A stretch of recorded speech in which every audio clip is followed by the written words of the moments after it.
I don't know too many more things that'll frustrate a client more than being pigeonholed and don't want to be there. It's like this person isn't understanding me. And it's likely because we've applied biased judgment to where they should be, what they can afford, all these other, different ideas.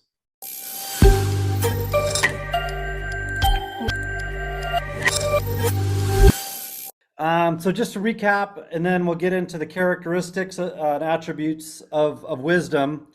So in prior Wednesdays, we talked about kind of the transition from knowledge is power to wisdom is power. And then even better yet, application of wisdom is power.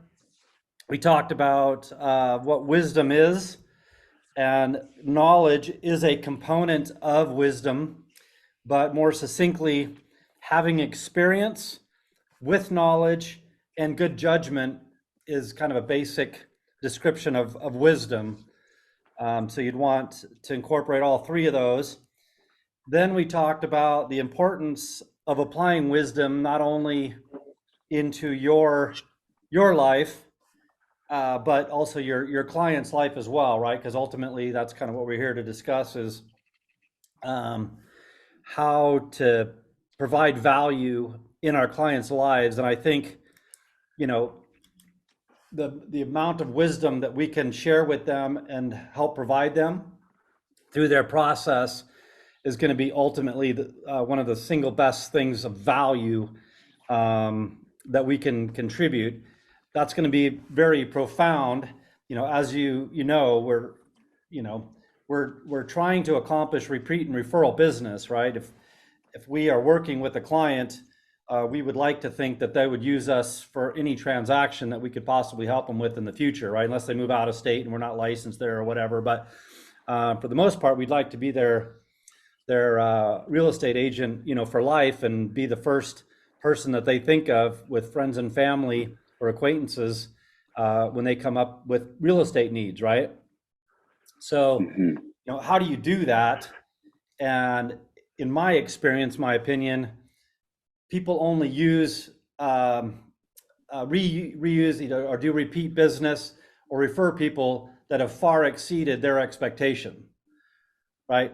If somebody helped you do something or sold you something and they were mediocre, you probably don't even remember their name, let alone go chase them down to reuse them again, right? But if they far exceeded your expectation, you built a friendship, and what we're talking about here today is it was clear that there was just an enormous amount of value in the wisdom that we help provide through the process, right? Yes, there's knowledge. Yeah, we've got to know our business. We got to know our trade, but really helping them navigate the process with wisdom, I think really cements that relationship and cements that idea that we would be the only agent that they would ever want to use going forward. The characteristics of wisdom is kind of what I wanted to chat about today. So we know what it is, why we apply it, but what are some of the attributes that we want to take into consideration as it relates to wisdom? Let me glance it here. So some of the attributes are unbiased judgment, compassion, experiential self-knowledge, self-transcendence, and non-attachment. Okay, and I'll cover some of those. Preferably with values or virtues such as ethics and benevolence. Okay, so a lot of big concepts, some words that might not be totally clear, but I think they each have their importance, and we can, talk about them into whatever level of detail that we see fit. But I think, unbiased judgment is often important when we're helping our clients, because, we can have a tendency to go in and have a preconceived notion of, what area of town they should be in, what type of home they should buy, whether it's new construction, old. I mean, there's, we as human beings have a point of reference, and that's our experience. And if we're not careful, we can impose biased judgment. And I don't know too many more things that'll frustrate a client more than being pigeonholed and don't want to be there. It's like this person isn't understanding me. And it's likely because we've applied biased judgment to where they should be, what they can afford, all these other, different ideas. Okay. Does anybody have something to share that where they felt like, and I know this would be a tough one because you're kind of opening up, an error or what have you, but I think if we all thought about it a little bit, we go, you know what, I did apply some misguided judgment in that transaction, or at least leading into that transaction. We've probably all done it at one point or another. Is steering our buyers, our clients to a certain area of a town. Yeah. And because we're biased against that, saying, oh, hey, every area you go to is going to have a terrible part. Okay. There's always going to be what's deemed as the bad part of town, or, more crime or whatever. Now they can ask those questions, but there's a lot that I've seen and had other agents do to just say, oh, you don't want to live over here. You don't want to buy a house in this area. That's not our place to do that for them. Yeah. We can show them everything. And if they say, you know what, this isn't the area for me, at that point, we can take them and show them and not send them any more houses to that area. Yeah. But that's a big thing that happens a lot with a lot of agents. Yeah, it's a human tendency. One, it's illegal. It's certainly against the rules, and but I think ultimately it doesn't suit our clients nor our relationship with our clients very well. Even when they tell us where they want to be, and they've helped us create a bias because they're like, hey, I absolutely have to be in Ada County, Boise or Meridian. Even when they built that in, sometimes if we haven't built a good enough rapport and trust with that client, they'll figure out that they're better suited in Canyon County because it's more affordable or whatever. And if we're not open-minded to help them and be aware of their shifting mindset or preferences, that can create a disconnect between what they want to do and what you're thinking to help them do. So to just always be unbiased and open and create a very safe conversation where they can share with you, you know what, I know I told you Ada County, but my husband and I were talking this weekend and now we're over here. You know what I mean? So always keeping that open mind, even when we've kind of gone down a certain, path or direction. So I have a question for you. You could kind of give me some advice, some wisdom on this. With my first time home buyers that I closed with earlier this year, it was my good friend's sister. So I was a little more invested, in the long-term outcome. And they kept going to houses that were really, really old, major fixer-uppers. And I knew that they didn't have the budget for major renovations. And I personally bought a house that was like a money pit when I was a first-time home buyer. And so at what point do you use your wisdom, which would I the knowledge based on experience, where's that line? Because now they closed about 6 months ago, and I heard from their sister that they're already looking at, they don't like where they're at because they're in a neighborhood and they want like acreage, which of course they couldn't afford at the time. But they love those old houses. They love for lack of a better word, the bad neighborhoods that they were finding those houses in, and how do you kind of give them that, like, hey, I'm just bringing up this, because I kind of did that. I was like, there are other factors you need to look into, like budget on how much it would cost. And I did give them that information, but I don't know if at the end of the day, I was kind of steering them away from what they actually wanted. So what do you guys think about that? Yeah, my experience is I always stop short of ever potentially creating an adversarial relationship. That's my line. Uh, Clients will listen to me as much as I've instilled a sense of trust and wisdom in them. So if they really honor uh, my position and role in being their trusted advisor, they will really listen. You know, if they believe I'm bringing a ton of value, they will listen to what I say, more so than if I didn't establish any of that. So set that precedence, but then realize when you're trying to impose your bias or experience on them, because as soon as they feel like you're you're dictating their preferences, like the character. Some people won't get over character, like that's a big thing to them, and they'll overlook other aspects of the process because they're fixated on something. You know, for you, in your experience, you would probably know that's probably not going to end well, but that's also something that you don't want to create an adversarial position with, but you've said your piece, right? And if you reference your experience, I think that's the best you can do. You know, hey, I would just be concerned about this. You know, I've seen this happen before, either in my life or other people's, and you know, leave it at that. You know, just Yeah. drop it, and then because if you try to keep moving that ball forward, then they feel like um, you're kind of pushing them in a direction they don't want to go in. So that's what I would steer clear of: is this potentially going to become adversarial? And that's a harsh word, but I think you know where I'm going with that. Does that help? Yeah. And I think that I don't think I crossed that line. Just kind of looking back and in the situation, I'm curious what you guys think about stuff like that. So, yeah. Yeah. There's only so much you can do. You know, you've done your due diligence. You said you voiced your concern, maybe saying, hey, our due diligence period, let's maybe look into these things. Mhm. You did that. At the end of the day, they still wanted to move forward, and that was their choice. And now it sounds like maybe they're regretting that later, but you did, in the scope of your practice, what you needed to do.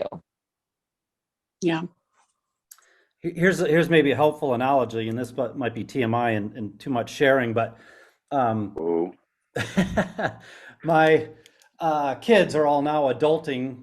My two daughters are now married, and I'm transitioning off of being, you know, their father, and realizing that they're now, you know, they've got a significant male in their life, and uh, what role I play is slightly different.